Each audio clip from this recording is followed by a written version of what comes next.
Right now, the crew is out here pulling the seine. This is the kind of standard technique that the department's used since 1954 for investigating all kinds of fish, and we use it as well.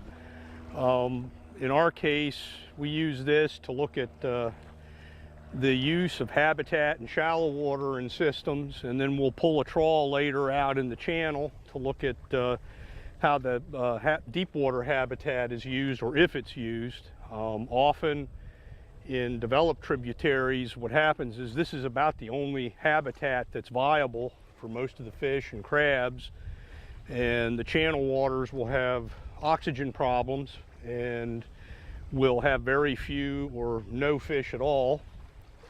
So this is a way of kind of looking at what the community should be in a system, and then comparing this with what we see out in deeper water.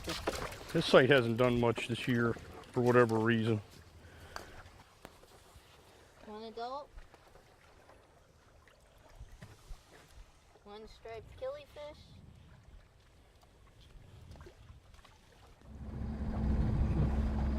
Right now we're pulling a trawl in what we call the deep water habitat here. It's not terribly deep, it's about 17 feet in this case.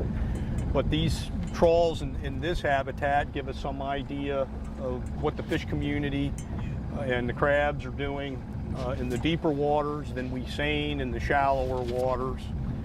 Typically, we have each sub-estuary has 4 sites, with a site starting at about as far upstream as we can run the boat, and then being evenly spaced downstream. We don't go all the way down to the mouth because we don't want water coming in from the bay. We want to get the water that's being affected by what's going on in the watershed. So we typically, our furthest site down is maybe about 2/3 of the distance to the mouth. Carrie's taking some basic water quality right now.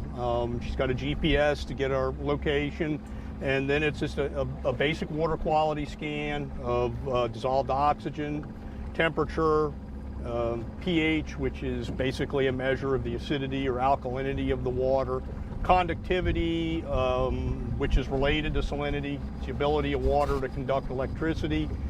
These basic parameters can tell us a fair bit about the habitat conditions in a system that has saltier water, brackish water like the Tretavon where we are today. Dissolved oxygen is very key. Other places we may, where like in fresh tidal tributaries, we may key in more on conductivity. It's very sensitive to detection of road salt, which is actually a pollutant that becomes increasingly a problem in urbanizing freshwater tributaries. So essentially this gives us some idea of the habitat conditions, although it's actually far more complex than just this basic scan. This does give us some idea of how the system might be changing under the stress from being developed.